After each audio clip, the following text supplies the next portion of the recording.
मजा है।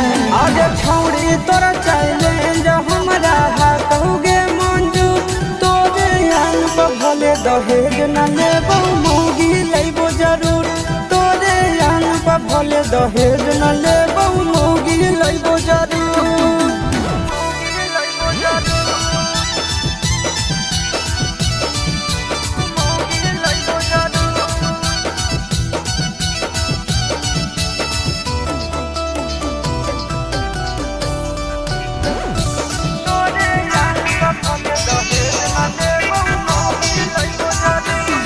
अरे हमें जब दुखा सहबोगे तू नहीं सूखा पैनी गे 4 दिन नहीं का भातार ठीक लगे तो फिर यारे फिर यही गे कहाँ जाइबी तू गे?